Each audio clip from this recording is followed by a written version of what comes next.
Look forward to talking about some cool games, because despite 2020 being an overall kind of garbage year, we did have some really good games. We'll talk about my five top games of 2020. And I think there might be a couple in there that you might not expect. And I think the first one, you probably actually one that you probably won't expect unless you paid attention at the start of the stream really closely. So I just want to talk about my top five. I'm going to start from my fifth favorite game all the way up to my first. So my first game of 2020 of my top five is Spiritfarer. And I feel like this game has gone a little bit under the radar because of just like, there's so many games, right? There've been so many games that have come out this year. It's both a very happy and a very sad game, you know? Because you're basically meeting all these interesting spirits, right? And your task is to bring them to the afterlife. So at some point, you're gonna say goodbye to them. But what makes it so interesting too is just the stories that each of them have, right? And I feel like the bonds that you grow with them, but you also sort of, weirdly, they seem to have these connections to your own character, right? Not much is said about the main character you're playing as, Stella. They only talk about her very briefly in these small interludes.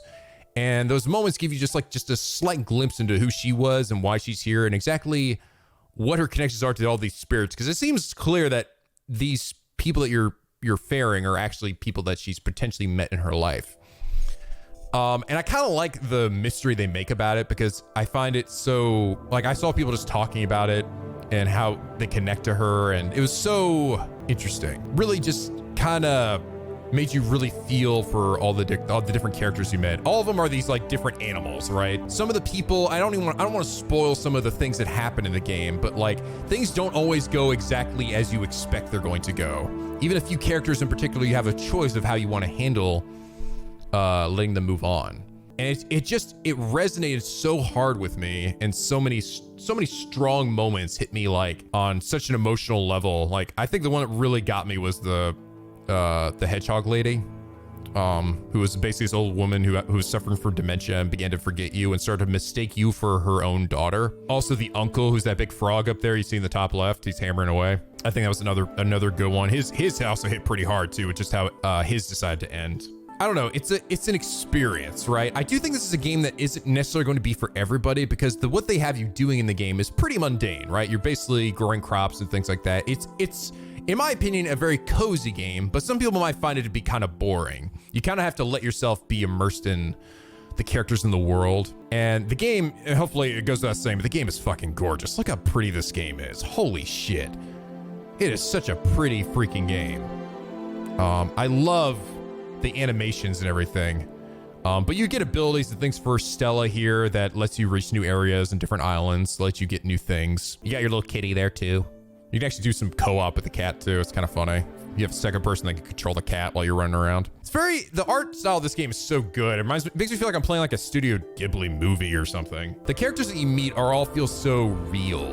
Like they feel like they were real people, all with their very interesting stories. And some of you're gonna like, and some characters you're probably not gonna like. They're kind of hard to like. I think that's kind of what makes this good, is not every character is gonna be like the most likable one, you know? They still have their own stories to tell, and you'll have your favorites. There's some really good ones. There's actually one that I thought I actually wouldn't like, and that involves, I think his name's Frankie. It's basically a bull and a bird that rides on his back, and they're kind of assholes. The bird is the only one that talks. The bull does not talk. But when I actually went and looked up the lore, or like honestly the story reasons behind their characters, I was like, holy shit, like it hit me pretty hard. But I would say if you enjoy like games that with a lot of like emotional character moments and stuff like that, if you don't mind some mundane tasks, like if you enjoy like Animal Crossing or something like that, or even fucking Stardew Valley, I think you will definitely get some enjoyment out of this game. This game did have a few bugs when I played it at the time, but I think they've probably been ironed out at this point. Some of you guys might remember when I live streamed this game, I accidentally rode my boat into an area I wasn't supposed to be able to go yet. You upgrade your boat over time, and your boat can reach new areas. I somehow managed to sink my boat through a line of rocks. Somehow I got through there, and I ended up getting a character that I wasn't supposed to be able to get yet. Fortunately, I managed to get back out, but I had this character on my boat for like fucking like 12 hours because I couldn't progress the story without certain items that I needed beyond the rock wall, and I couldn't get back there again. So they were just on my boat for fucking ever. This is actually that was actually the bull and the bird, by the way. And like I said, they're kind of assholes at the start. Like, you don't really like, they basically just treat you like shit. So the whole time he's like, kid, give me some fucking food, kid. Ah! And I'm like, God damn it. But I think they've probably been ironed out by this point. And like I said, the game's probably about maybe 20 to 30 hours long, depending how much you sort of invest in each character. You can probably fly through the game if you really like aren't taking too much time. Like, you don't actually have to, you can feed, like, for example, you can feed your spirits on board your ship, but you don't actually have to. Like, if they can't starve, they're already dead. But everyone's got like this cute, adorable animation and stuff. It's a really magical kind of game, like a game that you go through, and the ending of this game, like, really kind of like, it sat with me for like a solid week after I played it. I know Miles also played through this game, and he sort of felt a lot of the same ways I felt about it. And afterwards I was like, shit, we talked about like the different characters that we met. I really, really recommend, especially if you like games like Stardew Valley and stuff where you like take some upkeep, right? And you find that enjoyable. And if you really like really great music, and poignant character moments, please check this game out. It's so good. Oh, this song here. This song plays when there's these moments where you get to harvest special things, and each character has it, right? Like a special scenario that you play through to harvest a special item that you use. This is the uncles, the toads. He starts playing a flute and lightning comes down, you gotta catch it in bottles. It's like shit like that, and you're like, this shit's fucking amazing. Yeah, music just goes in. I highly recommend, if you have not played this game, please do. I think you will get a very engaging experience. Just know that there's gonna be funny moments, but there's also gonna be some, it can be melancholic and bittersweet at sometimes, you know? Because at some point you're gonna say goodbye to a lot of these characters. This is the bull. The bull was not supposed to be on this ship at this point. Morning, kid. I'm gonna be on here for like 12 hours and you can't do anything. This is my 5th game for this year. I think this game is fantastic. Please check it out. And if you can't tell from this music already, the soundtrack is amazing. My 4th game of the year, 4th favorite game, is Ghost of Tsushima. I think there's probably not much that I have to say about this game that people already know about it. But he plays Jin Sakai, going on a big old adventure. This game is made by Sucker Punch, game makers of Sly Cooper and Infamous. And they always have a very high quality with their games, right? I've always enjoyed Sucker Punch's games, but I think I wasn't ready for just how high quality this open world game was. Like, this is legitimately one of the prettiest fucking games I've ever played. And it really sucks that you guys really, it's gonna be hard to see because of the fucking bit rate here, especially on YouTube. But goddamn, man, like this game, I be honest, I haven't beaten it yet. I still actually haven't reached the end of it. It looks better on PS5 it's because you can play it 60 FPS and it looks fucking incredible. And a solid, like it never dips below 60. It's crazy. But this is a game that is so insanely gorgeous. The art style of this game is unreal. Like, look at this lighting engine that goes through the grass. Like, how insanely optimized this game is to look as good as it does and to like never drop in frame rate all the time. Get dudes just running all over the fucking place. And you just take them the fuck out, like, oh, eat this shit, bitch. Oh, fuck. And like I said, I haven't actually even beaten it yet, but I can safely say that this game is at least my 4th favorite game. I love the combat itself is actually fairly simple, but it's done in such a cinematic way that it makes every bout, look how engaging this is. Look how it seamlessly, every swing of your sword, like, goes together. Then when you counter some dude or get fucking knocked off your ass like I just did there. I do want to come back, honestly, and finish the rest of this and do it on the PS5 at 60 FPS. Where it really will look fucking amazing. So obviously the game is gorgeous, right? The music is actually also quite good, even though there's not exactly a ton of it. I actually really liked the story too. And I feel like that's something I hear a lot of people talk about.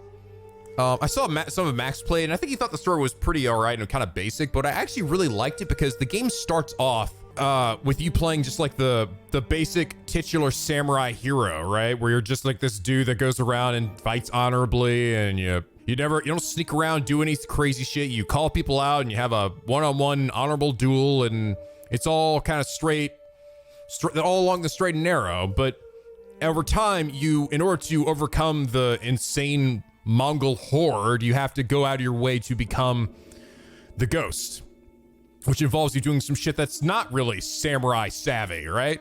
Going around and sneaking up on dudes. You're poisoning them. You're doing just a whole bunch of shit that is like against the samurai code.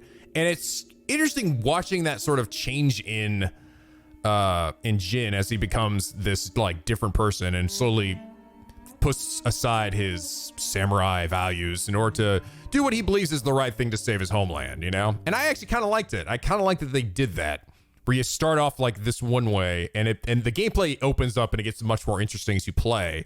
And that tying between the game and the story, I thought was really good. Because I love playing stealth too. The world is so gorgeous, right? And there's so much to do, and the characters like themselves, like I haven't even gone through all of it yet, but the characters that I've met, each one has like this sort of epic arc, right? That you have to go through and help them along with. And they're all interesting. Like I haven't found any that I thought were duds. Like one guy is like this archer who's trying to find his old apprentice who is now seemingly helping the Mongols and like turned against him. But he's also kind of an asshole himself, right? And he's like, you can kind of see why the girl like turned against him, because he's like this overbearing dickhead who puts so much pressure on his pupils. He does the same to Jin because he takes him on as his own, you know, archer pupil, and he's such a fucking asshole, but you kind of love him too. It's really funny. Like you kind of hate and also love him. There's this woman who wants revenge for like the deaths of her entire family, and she's finding everybody who it was involved in it and basically Count of Monte Cristoing them and just going out and fucking slaughtering them. And it's like, you're like, do I help this lady? This lady's like going the fuck in, you know? At what point does it stop being honorable and just being, you know, I'm not any better than these guys? And then there's a whole bunch of smaller side quests that I all thought were actually pretty fun and interesting too. And I don't know, it's just, this game is it's so polished. This is one of the most polished open world games I've ever seen. Like, compare this shit to fucking Cyberpunk, right? Like, holy shit, it's like night and day, right? Look at this. Like, Cyberpunk can, like, you can't go through like 15 minutes without running into some kind of weird bug in that game. This game, like, very rarely did I run into open world jank. Yeah, I named her Sora. Sora. But I do have one small critique. I do wish that if you switch to the Japanese voice acting, I wish the lip syncing actually matched it. I actually wish like it switched to, the lip sync actually switched to the Japanese version, but sadly it only is for the English one, but thankfully the English dub is very good. I just like the authenticity of it, you know? I like, if I'm playing a game with clearly Japanese people, I want to play in, I got wrecked. But this game, and these duels too are fucking sick.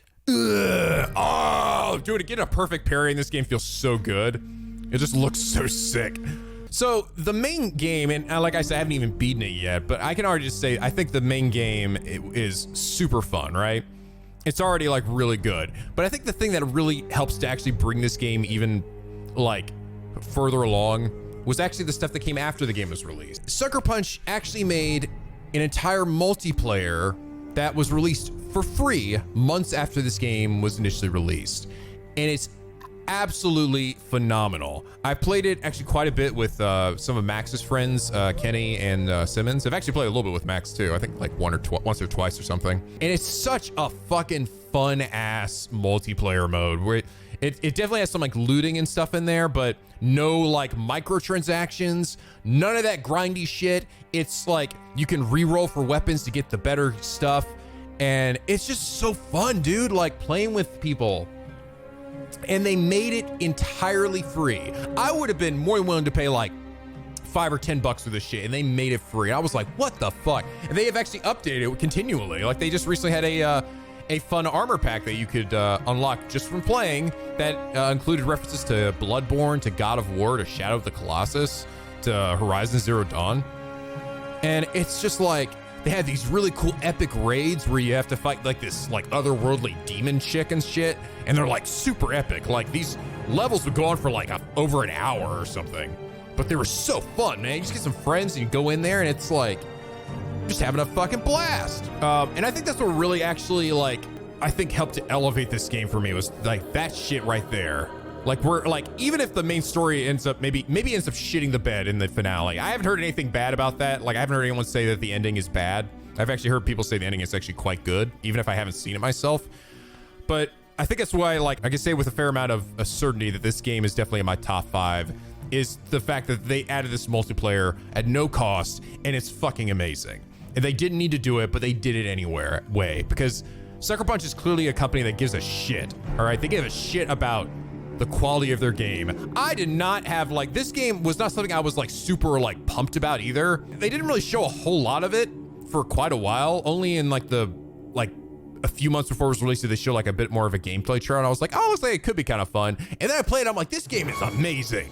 I love this game. Yeah, it's a passion project. It's something that they really wanted people to love.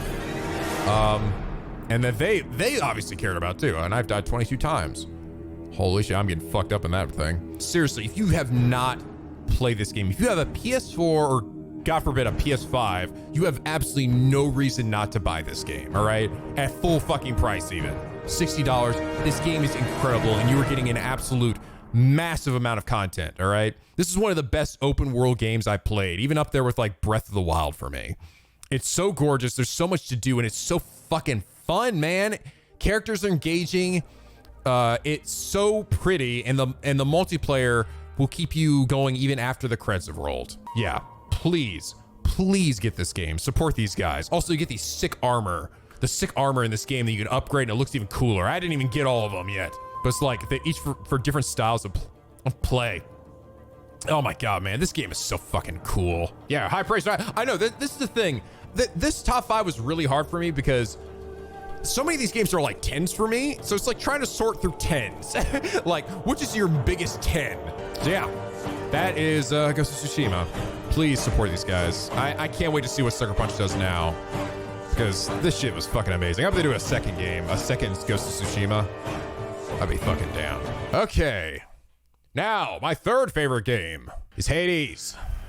This is definitely the game I've played the most out of all these games. All the games I'm going to talk about here. This is definitely the one I did the most of.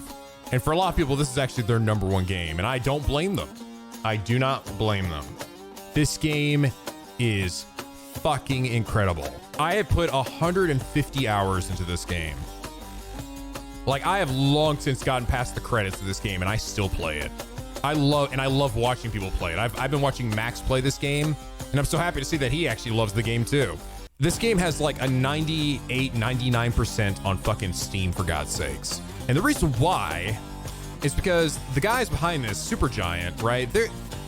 You probably heard about them, right? They've done games. They did Bastion, the original Bastion. They did Transistor. They're all very similar style games, though, with these isometric action games.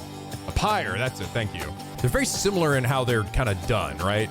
So you might feel like, well, if I played some of those games, I've probably kind of seen what this has to offer. And I'll be perfectly honest, I played through Bastion. I didn't think it was a bad game, but it didn't blow my mind either. You guys might remember this was a long fucking time ago, but I actually did start a Let's Play at Bastion. I didn't come back to finish the Let's Play, but I did finish it in my own time at some point. I didn't love the game. I thought the action was okay, but it was like, it always felt a little weird to me. So like, I was kind of like, okay, I don't know like how into this game I'm gonna really be, right? Like, cause I'm kind of comparing it to that game in my head. I haven't played Transistor either, or Pyre. I haven't really checked out their games in quite a while. But this game ended up winning I believe it was a poll. You guys voted for this game, and I'm so fucking glad you did, because this game is truly something else. This is basically a roguelite, which has become super popular for a lot of indie games this year. I've actually played a little bit of roguelites, like I played a little bit of Binding of Isaac. I played a bit of Dead Cells. I think this game does the roguelike the best out of all of these. I love Dead Cells too, but this game is, what it makes it so good is that in addition to the regular roguelike elements of you getting things in a run, right? You're going through all these different areas and getting things to make yourself powerful, but they're all temporary, right? You get some additional currency that you can use to spend permanent buffs on yourself later. In addition to all that, you also get these in-between moments where before sitting out, you talk to everybody back at your beautiful, humble abode here. You talk to Achilles and bond with him. You get to fuck your fellow gods. First off, the writing is really fucking good in this game. Like, so superbly good. You feel like you're talking to real people. But not just that, the voice acting is super good. And I have to give it to the guy that does the voice for, I believe he does the voice for Hades. He does the voice for Achilles. I think he might do the voice for Poseidon. It's all the same guy. Logan Cunningham. No, okay, Logan Cunningham. That guy is... Like, I think he was nominated and maybe even won an award for his voice acting. And he is super deserves it. He did such an amazing job in this game. But to be honest, so did everybody. Oh, Zeus. He did Zeus, yeah. But honestly, all the voice actors in this game are good. I just want to say to this guy, because he did like 5 characters in this game. Zagreus also, the guy who did voice Zagreus, who I actually think was also apparently the composer of the game, is really fucking good too. But just every character is so superbly written and voice acted that it just draws you in, you know? You just want to see what they say next when you come back. So even if you end up losing, it sucks because you're like, oh, fuck, I lost all my shit and I'm back to square one again. You come back home and you get to meet up and talk with people. New events have occurred. There is so much fluff dialogue in this game, man. It is unreal. Like, I couldn't believe it.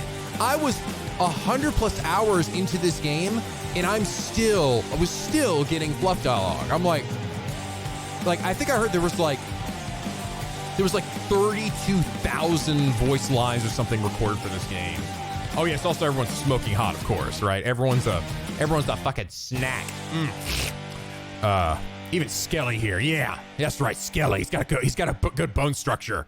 I'm like Dante, right? Don't judge me. Everyone's got so much character and so much like charisma around their performances, and you just become so invested. I became so invested in Zagreus' story, and I don't want to spoil it all about why is he trying to escape. I don't want to spoil any of that. All right, this game I can say with full certainty, anybody can like this game. All right.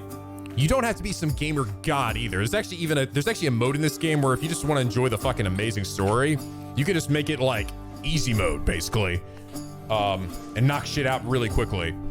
But I also don't recommend it because the gameplay in this game is so good. It's so good because of how unbelievably beautifully designed this game is. Like, this game started in early access, right? And it's been in early access for about 2 years, I believe. Similar to what Dead Cells did, this allowed the creators of the game to really like fine-tune every specific element of this game to where, despite you just going through the same areas basically again and again and fighting the same 4 or 5 bosses, you don't get bored because every run is so different. It's insane how much these boons, these god powers that you get in every run, synergize with each other and change the gameplay insanely, depending on what weapon you get, depending on what boon you get, depending on what different hammer power you get. And it's so insanely satisfying to get like these things that just go perfectly together, and to get this run where you're like, I am unstoppable. One of my favorite runs was actually one where I got, and it's actually one of the reasons why I love both Poseidon and Zeus's boons. Like, they're some of my favorite ones. Poseidon, in my opinion, has like I've seen some people be like, Poseidon sucks. I'm like, you do not know how to play this game, motherfucker. Poseidons are godlike. Every single one of Poseidons is fucking amazing. I got Poseidon and I got Zeus, and holy shit, dude. Basically, I had the Thunder Dash, and my weapon had I can't remember what weapon it was, but it had like water on it too. I got the duo where every water hit you get causes lightning to strike down. I got Zeus's like legendary, which every lightning move that struck down put another lightning move down. So I would just splashing into enemies, and I just got like bonus damage to armor, bonus damage to like slamming, bonus damage to bosses, just like that. And I didn't even have to attack. I just fucking threw my body into them. Oh, and my lightning dash. I was watching Max be like, play the game. He was like, I heard Thunder Dash kind of sucks. Dude, Thunder Dash is fucking amazing. You just have to buff it out a bit. You get like Thunder Dash, you get double a chance for your lightning to strike twice. You increase the size of the lightning strikes, plus getting the chain bounce, as well as again whenever you get the Thunder Strike, thunder comes down. That's like the legendary one. And it's just hilarious. You're just running into enemies. My water's hitting them, lightning is striking them, and everybody just dies. And I felt it was so amazing. I'm not even attacking. I'm just flying around, and everyone's just melting. And it feels so good. It's so satisfying to get moments like that. Even the moments where you maybe don't get a good build, right? By the way, if you can't tell, the music in this game is phenomenal. Phenomenal. We're actually gonna, before we gotta actually, hold on. Morpheus, you sound beautiful, but let's hear the real dank shit. This is a fucking banger, baby. This is when you fight Hades at his ultimate power. Shit is so hype. So anyway, you meet all these great characters, you fight all these cool bosses, and the cool thing too is just the amount of replayability. Even with just a few areas, you can change the conditions of every run to make it just like no run ever feels the same. Even if you get a bad pull, like you're getting a bunch of weird shit like that maybe don't work well together, it's still fun because that's what's just like the fun of it is just going in sometimes and just dicking around. Because sometimes you uncover, because you can have a chance of uncovering something you never thought was like could work well together. Like maybe a boon you got was like, and some other runs you're like, this boon is garbage. When would I ever use this? And then you come into this one run where you're just doing a bunch of weird shit, and then suddenly it clicks. And you're suddenly just this unstoppable beast with this weirdest dicks fucking combination. You're like, oh my God, this is crazy. What the fuck? That is what makes this game so magical. And there's just so much variety, man. So much variety to your combos and how it actually changes how you look too. The gameplay, it feels so tight, right? When you fight enemies. In addition to the fact that it looks beautiful. I love the art style of this game. This game feels like Super Giant's like swan song, honestly. I hope it's not the last game they do. I don't think it will be. I hope this game and the popularity it's had, because this is definitely easily their most popular game, right? Like this has been people's game of the year for a reason, all right? I hope to God they come up with something even better, you know? Like this lets them just make some insane shit. If they make a Hades 2, that'd be fucking great, but they have not been known to make sequels to games that they've already made, right? But yeah, this game I believe is about $25 normally. It's probably on sale right now because of the winter Steam sale. If you have not played this game, even if you're just watching this game and you think maybe, oh, it looks kind of boring, like just kind of slapping some enemies around, it might look kind of dull. Because that's how Max felt when he first saw gameplay of this. He was like, it's like, this game just looks really boring. Like, you're not really like doing much. Look at this, just doing the same thing again and again. It's kind of one of those games you kind of need to feel for yourself. And once you find like one of your weapons, honestly, I actually like all the weapons in this game. I'm like one of the few people actually, I think every weapon in this game is perfectly viable. I've had great runs with every single weapon in this game. You gotta give it a try. This game will, I promise you, just give it like an hour and you will be hooked. You will be hooked. It will grab you by the balls and not let go, and then say goodbye to probably the rest of your weekend. You'll be like, oh wow, it's been 30 hours. And I haven't stopped playing this game. It deserves to be people's number one. And if it wasn't for these next two games, I would absolutely make this game my number one. Like I said, I put the most time into this game. I have already gotten most of everything in the game. I still like coming back to this game occasionally, just playing a run, just for fun. It's just such a cozy game. The music, man, it's so good. It's a magical game. It's a really fucking magical game. If you have not played this game, please buy it at 25, even at $25. This game's a fucking steal. All right, I am so glad that you guys voted for that in that one poll we did, because this game it's my number 3 game of the year for a reason. All right, my next game is most definitely going to be 13 Sentinels Aegis Rim. This game really came out of fucking nowhere for me, dude. I didn't hear dick about this game, right? I don't think I even knew this game existed like 3 months ago. I didn't know shit about it. I know Vanillaware, right? They've done games like Odin Sphere. They did Dragon Crown, that's what it was. Like I know about their work, but I've never actually played a Vanillaware game before. I didn't know shit about it. And partially also because Sony, despite this being, did you know this is a PS4 exclusive? Did you not know that? Probably because Sony has barely said anything about this game. And it's an absolute shame that the only way I really heard about this was actually from you guys. I heard this because my own community was actually pretty up in arms about this game, about how good it was. They were like, wow, this like Nico, people have been saying like this game has been really good. I'm like, okay, well, would it make a good Let's Play? Like, I don't know. I mean, I've never played Vanillaware stuff. It's pretty looking, but is it really gonna be something for me? In the first like 30 minutes of this game, I was already like, I described the first episode as like, I feel like I just walked in the middle, like I'm 2 hours into like a 3-hour movie, and I sat down and I'm like, okay, tell me what I missed. What's happening? And I'm like trying to piece together what's happening. And I've heard that some people that are actually turned off by that. I kind of liked it because it made me feel like a little bit what I felt when I played Nier Automata for the first time, where I'm like, what's going on?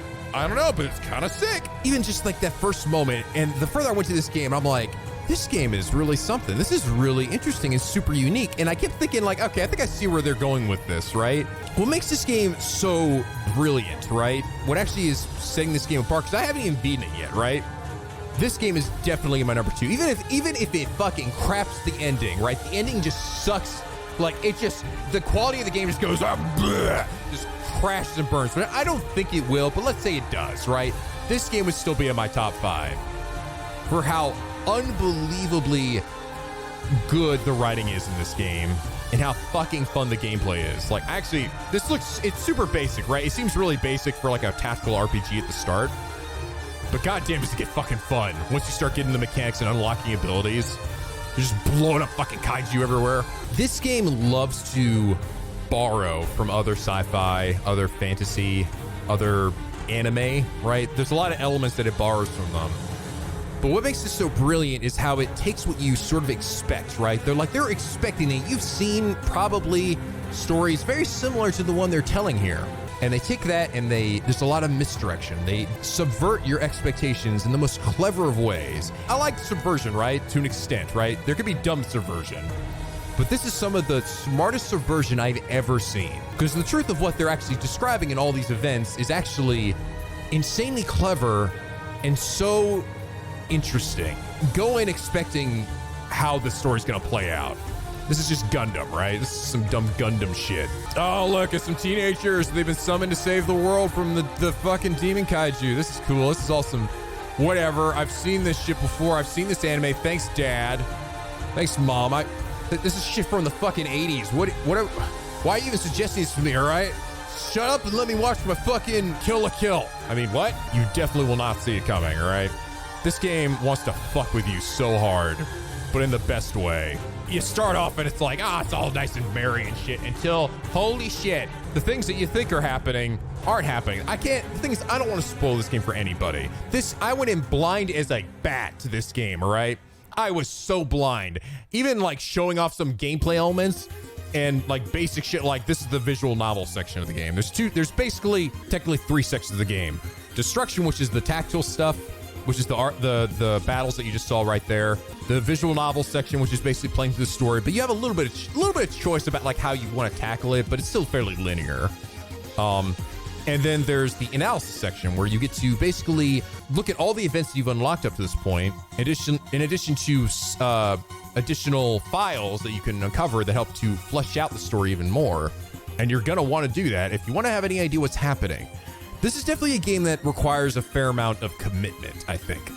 It requires you to really be paying attention to what characters are saying, to what events are happening, to really get the most enjoyment. And I think that's maybe something that could scare a lot of people off, because I know some people just want to go in and just kind of churn their brain off and just play through some shit. This is not one of those kind of games, but I will say that this game gave me like an experience that I have never had ever in a game before. I have never experienced anything quite like what I've had playing this game, which is why even if the end of the game is garbage, everything that I play up to this point has been so fucking incredible, original, and unique.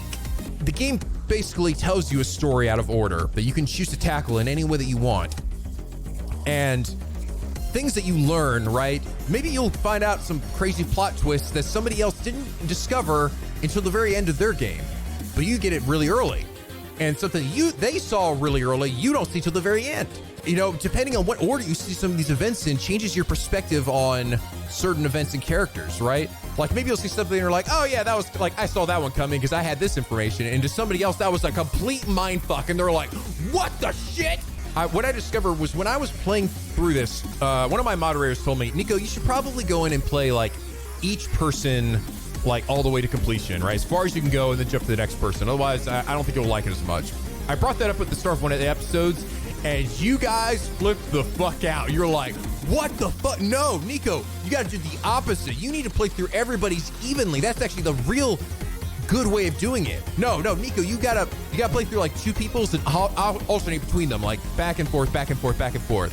Oh, these specific characters actually work really well together. Do this one and then this one. The thing I've learned is that there is no right way to play this game. And that's what makes it so brilliant. Do you have any idea how hard that is as a writer to make a open-ended story like that to where you could actually tackle it from literally an infinite number of different ways and to actually make it satisfying and not suck big dick and not be like a complete and utter clusterfuck? I don't know how they did it in this game. And that's what makes me so impressed with this game is how am I playing these guys so out of order? Like there's still a little bit, like they still have a little bit of control. It's not completely free roaming because they do guide you in a few instances, right? You'll be locked off until you see certain events of one story before you can see it, right? There's still a few secrets that they want to keep best locked up for a little later. But for the most part, you're going through these games, these different characters in any order. And there are 13 characters and they're all super different, each with their own very unique scenarios. My personal favorite still is Nenji. Nenji's in particular was just so like I'm just thinking about it. I'm like, oh my God, man, I loved like his fucking scenario. And the funny thing is, you'll sometimes be introduced to some of these characters and you'll probably think, I don't think I'm gonna like this character. Like right here, we're introduced to Kisaragi, right? This girl over here, we just saw her for like 2 seconds with the glasses. She seems like kind of a dickhead. I'm like, I don't really like her. She's kind of annoying. And then Nenji seems like a big dumb idiot. Like really stupid. Is he just comic relief? And then you actually control them. And then you actually get to experience their story and you see them in their interactions with people. And you see to learn about who they are and about what they're like trying to do and maybe why they are the way they are. And then like suddenly you're like, holy fuck, I love these characters. I love them so fucking much. I love every one of these fucking characters. I love every one of these 13 protagonists. I love all of them. They are my children and I will protect them at all costs. Every one of them is different, unique, and engaging, and they're all completely different from each other. No one feels like the same dude, right? Like I was afraid Juro was gonna be this vanilla protagonist dude, and holy fuck was I wrong. God damn, his story was so fucking sick, dude. Jesus Christ. Jesus fucking Christ. Oh my God, man, I just gushed about this game all fucking day. By the way, if you haven't noticed, or if you perhaps are blind or just cannot see with eyes unclouded by hate, this game is unbelievably gorgeous. Unbelievably gorgeous. The moment I started this section of the game in particular, I was like, what the fuck is this bullshit? Let me get out of this. Look at this. Look at the lighting on these 2D characters. How it actually like goes through like the hair past his face. Like it actually refracts off of his jacket and shit. Look at this bullshit. This fucking horse shit. Like it can't get any better than this, right? It can't look any better than this. What the fuck? Why is the lighting in this area? Look at this shit. Look at this fucking porn, right? This visual porn here. Watch this Juro walks through this light here. What the I think I'm freaking out about it too. This is me freaking out about that exact same thing. Why does that look so good? Why does it look so insanely good? Oh, I love this song. This is actually the song that I think played during this section of the game too. This music is like, holy shit. It's definitely, I feel like it's like on the level of what Nier and Nier Automata were, you know, we're just like, wow, every song is a fucking banger. This is actually one of the more kind of mellow songs, and they all have very strong melodies to them, right? It's not just atmospheric. It's like Juro's over here just learning some random dank lore, you know. And it was so fun getting to know each of these characters and what led them to be in whatever predicament they're in. Like, you meet Ryoko at some point. She's this girl's covered in bandages, and you don't find out why she's even covered in bandages. I didn't, at least for like a good, like, probably 6 or 7 episodes, right? I'm like, why is this girl all fucked up? And obviously the reference there, as you guys point out to me, is Evangelion, right? To Rei. That's the clear, like, comparison. Big Titty Sama. And I just like, I actually liked too this whole thought bubble thing. I actually thought it was kind of neat. Oh, right. Did I mention the dub? No, I haven't mentioned the dub. The dub in this game is unbelievable how good it is. Holy fuck. And what makes it even more incredible was the circumstances that you guys described behind this dub, right? You guys told me apparently this dub shouldn't have even existed because it was done during the middle of this pandemic, right? It's done during the localization process. This game came out a year before the English Western version did, right? So everyone had to basically record their lines from home, the majority of it. Like, it really is insane that it was released, right? That it even exists is an absolute fucking insane miracle. The other insanity behind it is how so good it is. Like, look at Juro. Juro's like, what the fuck, dude? Oh my god. This is actually, I think, the best dub I've ever heard in a Japanese game. The best English dub. I think I actually want to say that for this game. This game's dub is just unreal. It's so good. Every character is insanely well acted, but also the voice direction is so good. And this apparently was done by the person that the voice director was actually the guy who did the voice for not Lorenz, fucking, who was it? What's his name? I'm sorry, I don't remember. I know it's the little glasses guy. Ignatz, yes. Ignatz's voice actor was the voice director behind this game. And I just want to give a massive fucking, give me a round of applause to that man. And to all the voice actors. Because they fucking killed it.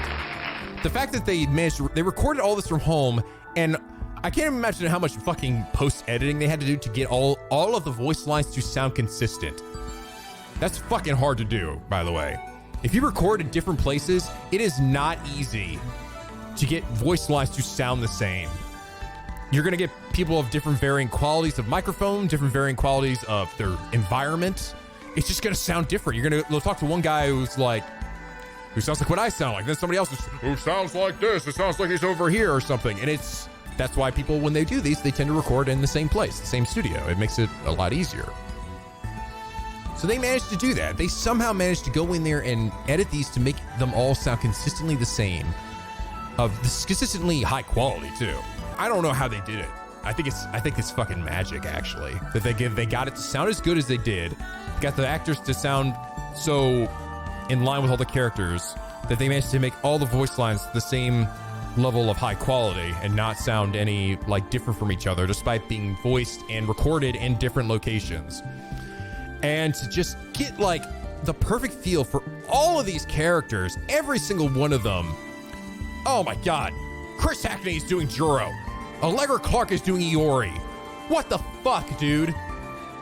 Why are they so fucking talented? Shuamaguchi, Sylvain Son, hitting up Yuki. Yeah, brush up for Yuki-chan.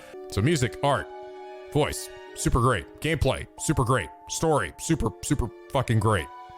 Super great, super mindfucky, all right? There's some mindfucky shit in here. I don't want to show this part because this part's kind of spoilery. Let's hop over here. Oh, damn, look at this. Also, there's a whole bunch of shipping in this game. You're not convinced yet? Here's Iori. She's got toast in her mouth. Oh, shit. Look. Oh, damn, there's Iori's panties. Hey, how's it going? You doing good there? Oh, shit, motherfucker. He stole my panties. Guess that's a yeah. Come here, girl. And they just start making out. Oh, it's so good. So fucking hot. The thing is, I actually like it. I like some of the ships in here. I know some of it probably could be a bit shallow. Some characters don't necessarily get the most development. From what I heard, there was actually some cut content from the game. There was actually some additional slice of life stuff that would have probably helped to flesh out some of these moments better. I can't say for certain, though, that having those in there would have made the game better, though, either. Because I think this game is actually weirdly despite you choosing your own adventure in a lot of ways, right? Just choosing how you tackle it, this game has an amazing pacing to it. You know, there's never like, you're never at any point like doing like jack shit for too long where you're just like dicking around. There's always gonna be a moment where you glean some new information that really adds to the story. So I don't know for certain if they had left that stuff in there, would that have helped? It might have caused pacing problems, actually. What makes this game so special to me is that I had no idea. I had absolutely zero idea that this game would be this good. I thought at most I'd find it enjoyable. Like, I think this is pretty fun, you know? Like, yeah, it's cute. I mean, it's got some dumb moments, but you know, it's just a nice music. Maybe a few gameplay moments. There's some stupid moments, but you know, it was good. I made for at least a pretty fun LP. I did not expect to come out the other end being like, I want to fucking tell everybody about this game. And that's what makes it so maddening, is that this game got barely any advertising from Sony, despite it being an exclusive PlayStation game. For whatever reason, Sony just didn't talk about it. And that is such a shame for how amazing and original. This game is so original. I've never played anything like it. I don't know if I ever will play anything like this game. I would be surprised if other games start trying to copy how they did shit in here. And the feelings that I got from uncovering this game's mysteries, being both right, being wrong about shit, it's some of the most fun I've had in gaming this year, which is why this game's my number 2. Please play this game. Please buy this game at full $59.99. If you get this game on sale at any point, there was a point I think where it was actually like half off. You have to buy this game. Don't even think about it. Just do it. Buy it. This is not a sponsor thing. This is none of that shit. They don't need to just pay me to tell you to fucking buy this game, even at $60. You will get a wonderful experience, all right? If you like RPGs, if you like JRPGs, you will love this game. I'm guaranteeing you will love the fuck out of this game. Please play it. Please fucking play this game. Please play this game, and then tell your friends to play this game, so that people buy and know this game exists. Because this game should have been nominated for like fucking 8 different categories. It was nominated for 1 for Game of the Awards. Miwako's the best little buddy. She's the most like normal student girl here. All right, she's like the most normal character in the entire game is Miwako. She's just a cute little chunky girl who just wants to talk about boys and snacks and school life and all the gossip. That's all she wants. She just wants to do it. Yeah, anyway. Oh my God, there is 5 hours of fucking music in this game, by the way. This was really hard. I told you, Hades and 13 Sentinels, right? Right? I'm like, again, either of these games could have been my number 1 game of the year. This was so fucking tight. It was so hard, okay? It was really hard. Even for this next game, which I thought was just a slam dunk. I thought I really had to stop and think. I had to stop and think about, it's like, could I potentially put these games ahead of it? And this is a very personal list, all right? Like, I gotta throw that out there. This isn't some like, you know, IGN gamer review thing. This is super like subjective as fuck. But I couldn't. This game, I can't. It's impossible. Because this next game just means way too much for me. And I almost feel like it's almost a part of my identity in a weird way. No one is surprised at all what I'm about to say. Nobody's surprised. My favorite game of this year was fucking Last of Us 2, baby. Yeah! Woo! All right. See you guys later. Bye. Bye. Bye. Bye. Bye. All right, let's get the actual thing. It's fucking Final Fantasy VII Remake. Of course it is. What the fuck else would it be? Are you stupid? What? You didn't see this coming at all? No? Of course you did. Of course, literally everybody saw this coming. Literally everybody knew this was gonna happen. Yeah, I know it's not Call of Duty. I know it's a shocker. It's a real surprise. I couldn't give it to anybody else, man. I just couldn't. I thought really hard too, all right? Because I love Hades and I love 13 Sentinels. To even have 13 Sentinels beat out Hades was a fucking tough choice for me. Because this game definitely... The things that this game does, like, there's definitely a couple of pacing issues, and namely the moment where you have to go to the sewers again. And some of the stuff with Leslie, like, it wasn't awful, but it wasn't great either, right? But holy fucking this, oh goddamn man, this shit right here, look at this. When this game, like, what this game really needs to nail was the characters, to nail the scope of Midgar. And I was terrified, guys. I was fucking terrified about how Square was gonna do this. Because I love Final Fantasy VII Original. Like, this was the first RPG I ever played, and it still remains one of my favorites. I understand when people say like Final Fantasy VII is overrated. I get that. Like, I absolutely get it. I do. I really do. Like, I totally see your perspective, and I actually understand why people feel that way.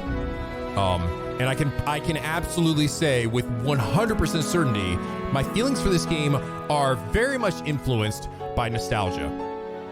This is not biased at all. I mean, it's not unbiased at all. This is biased as fuck. This is subjective as fuck. All right. Out of every game on here, this is the super subjective, because I still think that despite this game having some pacing issues in moments and still like having some flaws, right? Things that could have definitely been done a bit better. This game was everything that I wanted from a remake of Final Fantasy VII and more. And it was done in such a way that I actually cannot believe they pulled it off. Like, I don't believe it. I still don't, even months after I beating this game, I cannot believe this game exists. I cannot believe this game is real. And I can't believe that, like, the characters are actually who they're supposed to be. Like, this is Cloud. This is actually Cloud. This isn't Avon Children Cloud, where he's this weird emo dickhead, or like fucking one of the weird characters in Crisis Core, or fucking the Vincent game, Dirge of Cerberus, which, by the way, I didn't play those games. I watched Max play those games. So even before that, all right, after I saw that shit, I was super nervous. But even before that, I was nervous about Final Fantasy VII Remake coming out and not sucking dick. And the reason is because I didn't like any of the Final Fantasy games that had been released since 10. I was not a big fan of them. I mean, 11 and 14 are obviously MMOs, and I didn't touch those. I think 12 was awful, but I thought 12 was kind of dull. I didn't like the gameplay a lot. I thought the main character Vaughn was the weakest part of the game, and I didn't actually even beat it, to be perfectly frank. I wasn't a huge fan of it. I hated 13. I do not like 13 at all. Holy shit, 13 was the pinnacle for me of like how badly they could have fucked this shit up, right? With weird, awkward character interactions, super cringy dialogue, like just like the pinnacle of emo, like anime dramatic bullshit. And, like, you're just sitting through this shit and you're like, oh my god, it's so bad. Why is it so bad? Ah! That's what they're gonna do with Final Fantasy VII Remake. They're gonna fuck it up, man. They fuck it up like Final Fantasy 13. Just gonna make these characters weird. I like Avon Children okay, but the characters, Cloud is not himself in that movie. They make him so emo and stupid. All the characters in that movie are super weird. The writing's all over the place. It's a fun movie, but it's like also incredibly stupid. Like the story's just all over the place. And I'm like, it's gonna be that. That's what they're gonna do with this game. Which is why I didn't really talk about Final Fantasy VII Remake much. You guys probably didn't even know I gave a shit about Final Fantasy VII this much, or even gave a shit about this remake that was coming out, because I barely talked about it. Because I was like, my expectations were like so low. I just like, this game's gonna come out and just be just pure trash. My expectations for this game were super low. I was not expecting them to hit this game out of the park like they did. Because the thing is, they did the smartest thing that I think that Square has ever done. I think this game was originally going to be shit. I think the game that they were making originally, the game that we saw, I believe it was four years ago, that was initially unveiled. You guys remember that initial like release of this game, the initial gameplay trailer that dropped, where the game was choppy as all fuck, where the game was running at like 10 frames per second in battle. I mean, it was early, right? So I mean, we're willing to forgive it, but I think they handed this off to a different company. They decided at first to hand this off to a third party to make Final Fantasy VII Remake. And I think what ended up happening was they ended up having the same exact issues they had with some of these Dirge of Cerberus, with Crisis Core, where characters didn't feel like themselves. I think Square finally like sort of became self-aware and was like, you know what? This game is too important. This game's way too important. We can't fuck this up. So we're gonna trash it and we're gonna start all over again. So they did. They took that all that shit that we saw with the original voice actors, you know, like Steve Burton doing Cloud and all those other ones. Clean start. They might have taken some animations and stuff. Like there's definitely some stuff that you saw carried over from that. But they like basically went back to the drawing board and did all that shit in-house. And I think that might have been one of the best decisions they could have done. That could not have been easy. They probably lost a fuck ton of money doing that. But I think that I genuinely think the game that was being made there was gonna disappoint a lot of people. So they decided to go back to the drawing board and they hired a whole bunch of new people. A bunch of people that grew up with Final Fantasy VII and people who got it, who understood how the characters in Final Fantasy VII are supposed to act, like, just like on such an insane level of detail, right? It's so hard to nail how these characters are. And I don't totally blame some of these other games for not getting it because it's not easy. Some people might just look at Cloud and think he's just like this big emo dickhead, right? But no, he's our emo dickhead. No, he's not. He's not though. He's got way more to his character. They hired a bunch of people that understood these characters so well.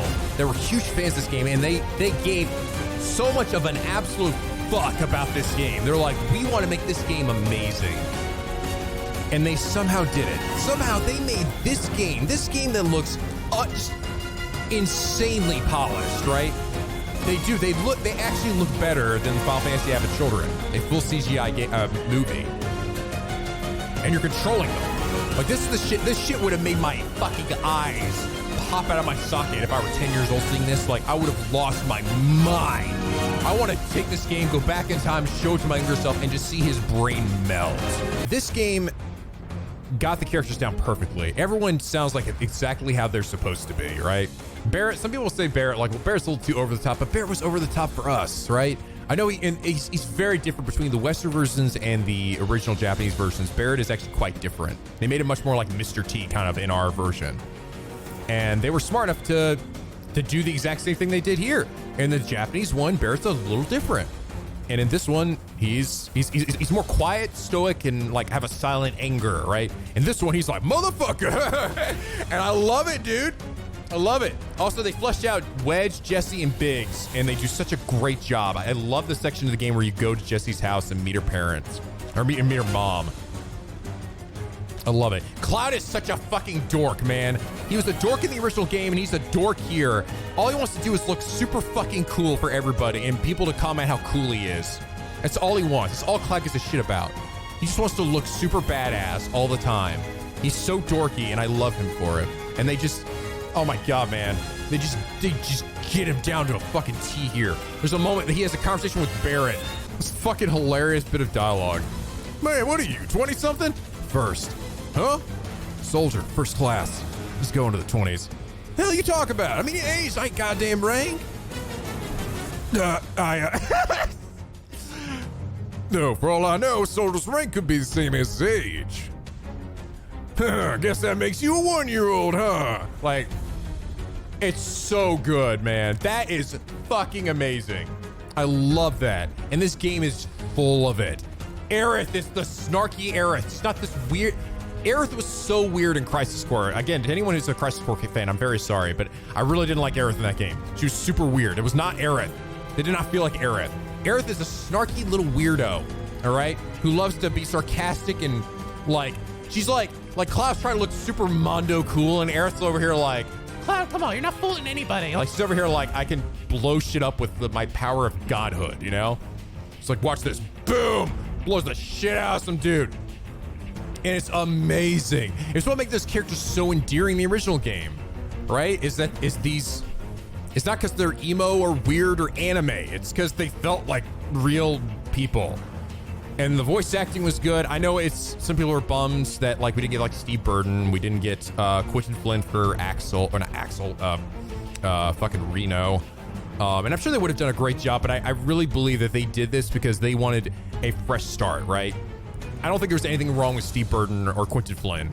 This was literally Square being like, we just gotta clean slate. We're gonna try this shit again and we're gonna get it right. New voice actors, everything. And I think who they picked here, they did a great job. I think they all did a great job. The Honeybee Inn part, oh my God, dude. The Honeybee Inn was, they did it. They actually did it. I thought for sure, Square, oh fuck, here we go, guys. Wait for it.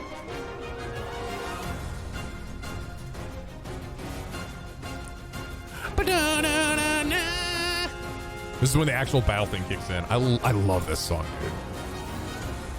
They actually did, they didn't cut the Honeybee Inn in. No, they went all in on Cloud wearing that dress. They went in so hard, and it's amazing. They actually did it so well. They pulled it off so much better than I thought they would. It was like a truly modern take on it, I feel like. I thought the head of the club was so good. I can't remember what his name was. He was so good. Like, he was like, beauty is defined by more than just the by gender or something like that. I was like, oh my God, dude, this guy's fucking amazing. This guy's the best. Andrea was awesome. Andrea was amazing. So this is actually the best soundtrack. I'm gonna say right now, this game blows the original soundtrack out of the water. This is the best soundtrack of anything I've ever heard, of any game, probably any movie I've ever heard. I love this soundtrack. The moment it came out on like digital, I bought the shit out of it. Yeah, the fucking Chocobo, minus that one Chocobo hip hop song. That's the only one. But I don't give a shit, because the thing is, there's like a bunch of versions of every song, right? The Chocobo hip hop one was like a funky one, right? That was not they actually had the regular Chocobo version in there. So I was fine with it. If it was just the hip hop one, then I would have been like, okay. But no. They had the regular one in there. So I was okay with it. Every song in this game is a fucking banger. Like, I can't, like, it's insane how good the music is in this game. And that it actually elevates the original soundtrack to like just astronomical heights. And we don't even have every rendition of the songs from the original game, right? We still have more shit in part 2 and part 3, or however many parts we end up getting. There's still gonna be more music that we can look forward to, like new versions. And I can't wait, man, because holy crap, this is the best game soundtrack I've ever heard.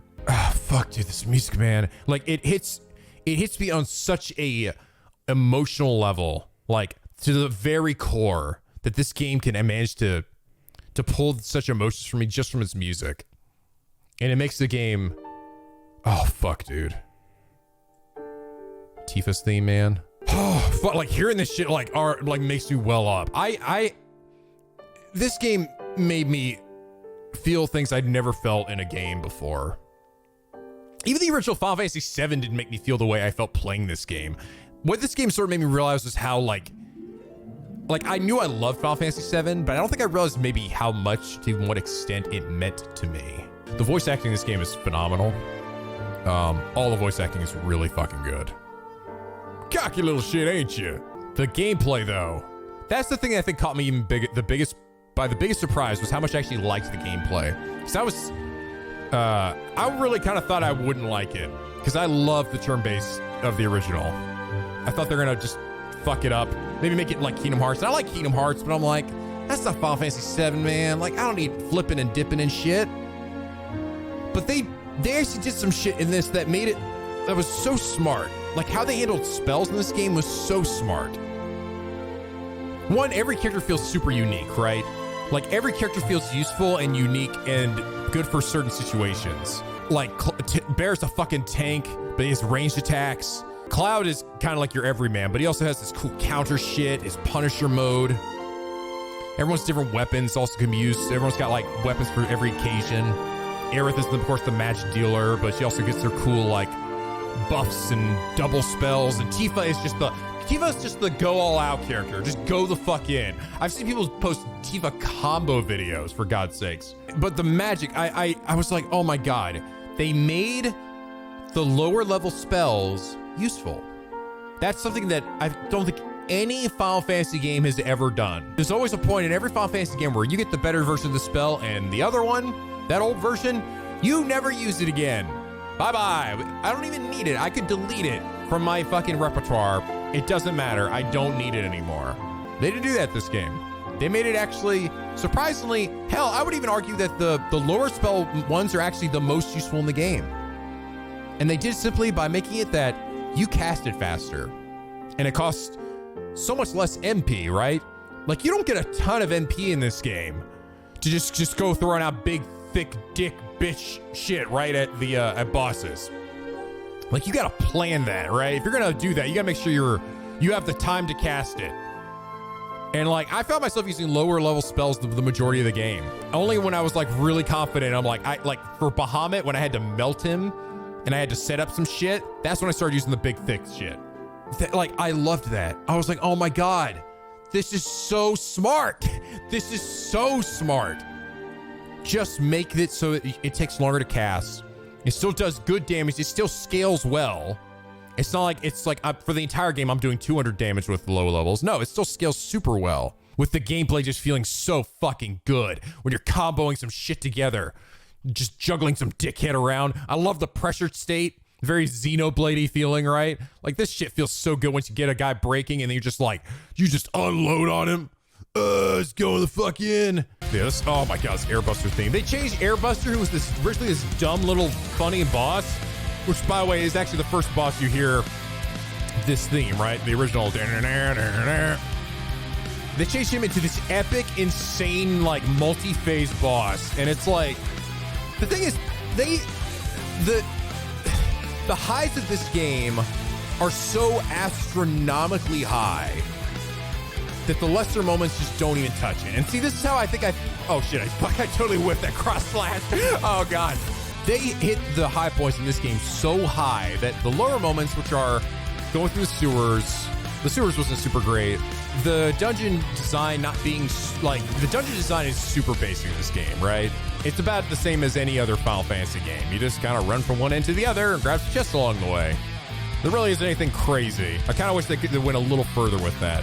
Oh, Rufus was so cool. They made Rufus so badass. They had to do it, right? Because that fight's already so anime. You're like, I'm gonna fight. Clyde's like, guys, get out of here. I'm gonna fight Rufus Float. And Barrett's like, what the fuck? In the first game, he's like, why? We're all here. There's one guy there. We can just do it. Guys, get out of here. This place is gonna explode. No, it's not, stupid. We can just go. We can just fight. We can either all leave or just find him all and gang up on him. No, shut up. It's gotta be cool. Bye. Clyde just wants to look super cool, right? And that's the entire point to his character. She's like, go. Just go. And then they have this cool anime one-on-one fight. It was the same way in the original game. And what did they do? They dialed it up to 11. Everything in this game is Final Fantasy 7 dialed up to 11. We're gonna make Rufus shoot himself across the floor. He's got a shotgun that he's gonna use to change his trajectory and blast himself across the fucking area. And I'm like, what the shit? He's flipping coins, shooting out lasers and shit. I love it so much. I love it so much. The Hell House. They make the Hell House.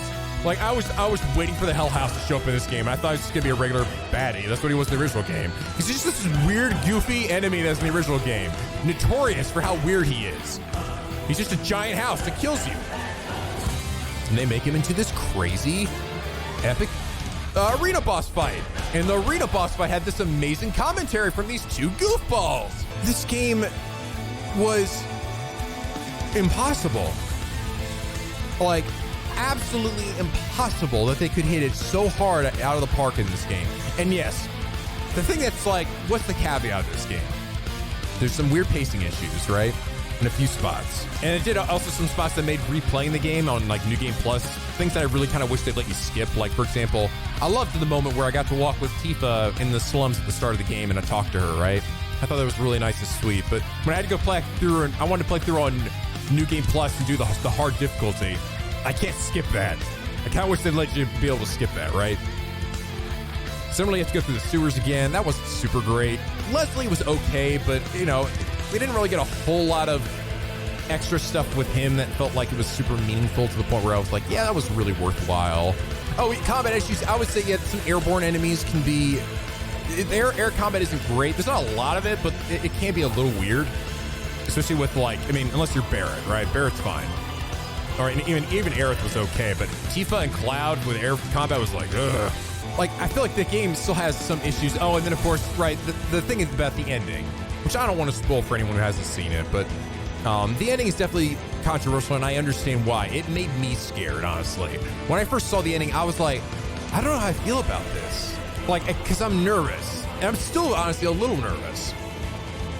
But the more I've sat on it, the more I've heard people talk about it and discuss it, I'm kind of more on board now with how it is, how it's set up. Because it sort of makes what was originally going to be just a series of games where we just relive the things that we already knew would happen into something a little less predictable.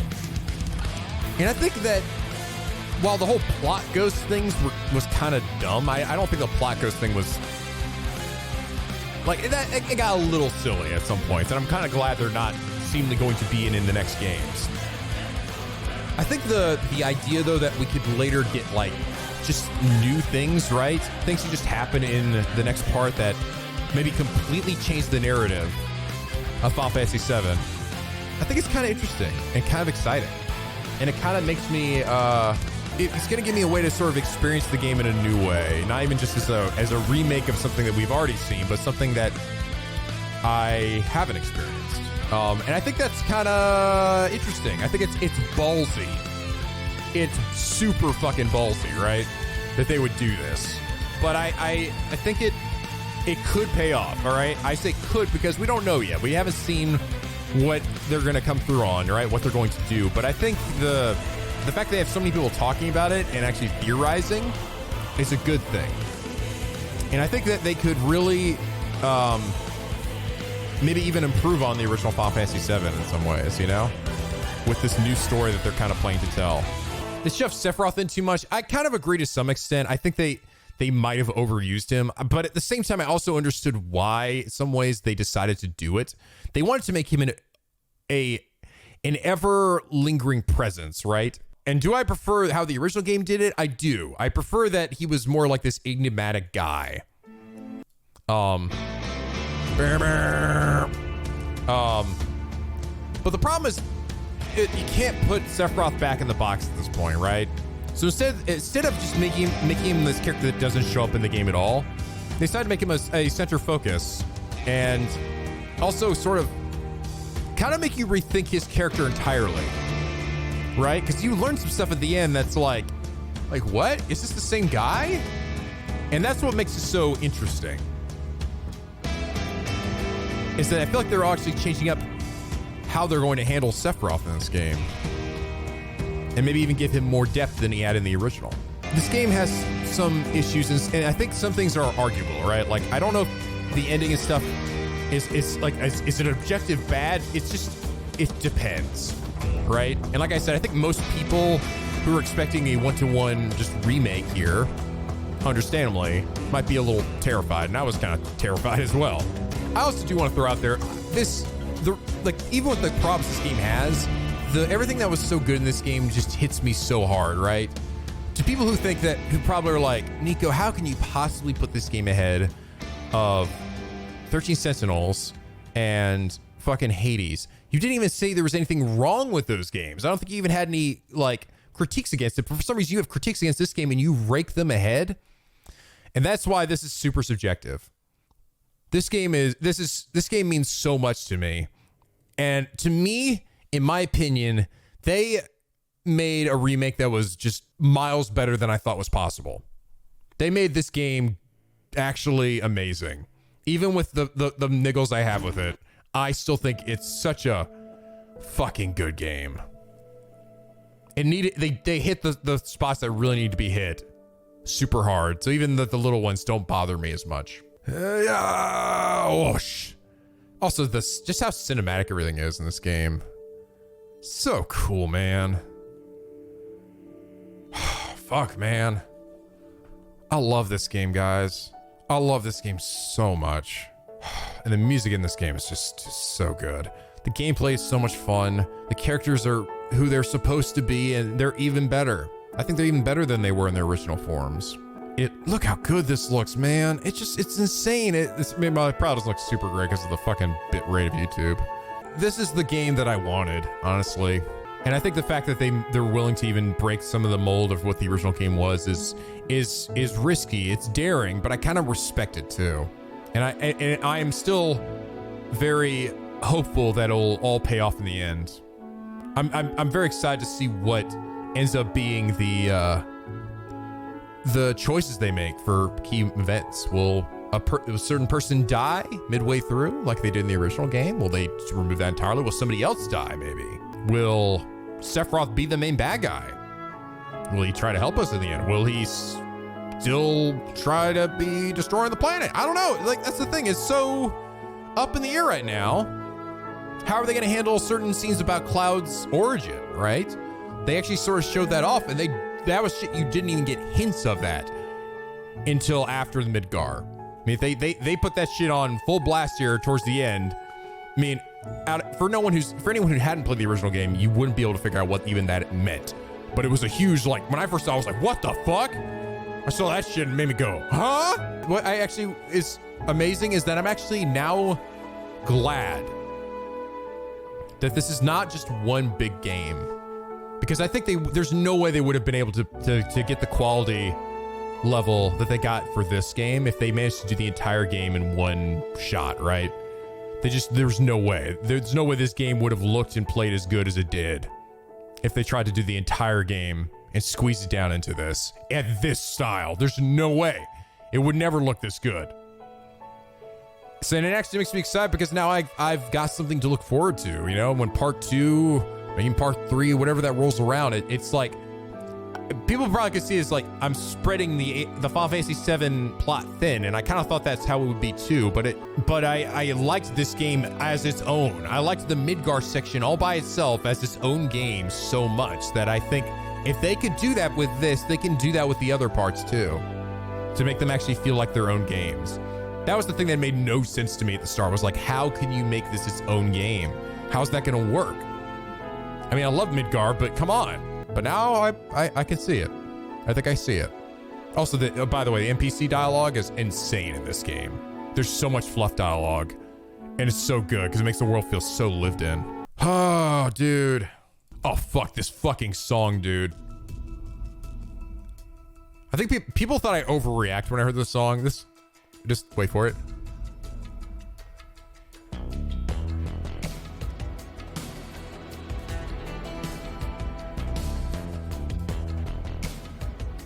Oh, fuck, dude.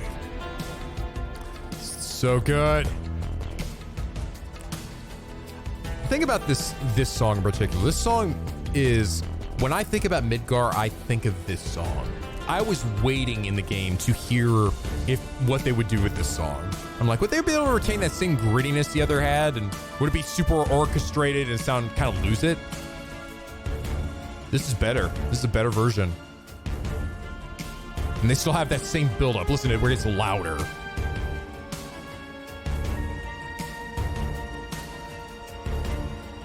Boom, boom. Like, it actually gets audibly louder in that point. Fuck, dude. I love this song. I love it so much. I loved it in the original game, and they just fucking killed it. There's Aerith, I see her. Fuck, dude. This game this is absolutely my game of the year. As much as I loved fucking Thirsty Sentinels, as much as I loved Hades, because it was really, for those three, it was really down to them. Was like, which would be my number one? It has to be this game. Even with the things that I think there are definitely some things that are some problems with this game, even with the other games not having probably as many problems as this game does. This game just is so out of the park, and Final Fantasy VII means so much to me that I can't not make it my number one game. I just love it too damn much. I will always remember this Let's Play I had with you guys. Like, this playthrough meant so much to me.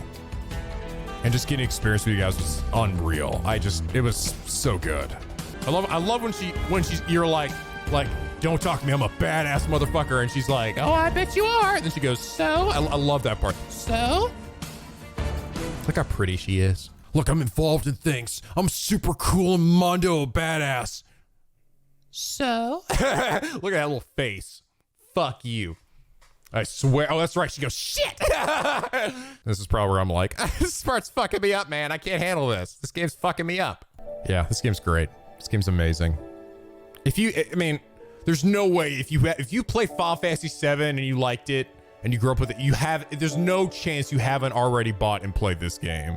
There's zero chance. But if somehow, somehow that's happened and you're like, well, I don't know, maybe it's not as good. Maybe I shouldn't play it. I mean, it's not even a question. You just buy it. Yeah, full price. Buy it. Play it. Love it. Now, if you're someone who just experienced Final Fantasy VII Original, would I recommend playing this? Absolutely. If you liked it, abso-fucking-lutely. Even if you didn't like it, I'd still recommend trying this game because I think you might like this one more because it's got a lot more modern takes on gameplay and shit, right? Yeah, even if you didn't play Final Fantasy VII at all, oh fuck this part. This is when the music kicks in. This is the no, I will fight you. Oh, by the way, can I just throw how cool it is? The seamless into gameplay. Look at this. Turn and then I'm in the gameplay.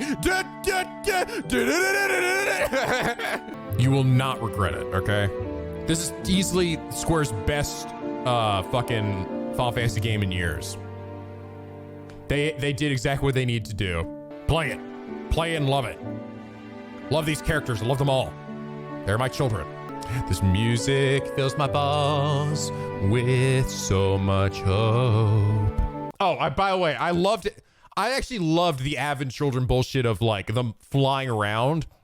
Like the motorcycle scene where you're hopping on the motorcycles and slicing shit in half and leaping off it again. I'm like, oh my God, it's so cool. Because that was the shit I loved in Avid Children. That's what made that movie so fun. I'm glad they threw it in there. I mean, it might be totally ridiculous, but I don't give a shit. That's it. Yeah, that is my top 5 games of the year. I know that probably wasn't super surprising in a lot of ways. Especially with Final Fantasy VII. I know that everyone's like, oh, that's obviously going to be on there. It was obviously going to be number 1. Sorry, I know I wanted to surprise you guys and be like, no, it was 13 Essentials in Hades, but I was like, if you didn't grow up with Final Fantasy VII and Final Fantasy VII didn't mean like the fucking like, wasn't your first RPG and wasn't like, I didn't get an RPG Maker, it was because of Final Fantasy VII. I totally got an RPG Maker because of it. And I wouldn't have done YouTube if it wasn't for RPG Maker. So it's like I said, I'm only here because of Final Fantasy VII. There's so much of my identity in that game, and I love it so fucking much. To be able to actually pull it off in this game, and I feel like they did, it's like, it's everything to me. So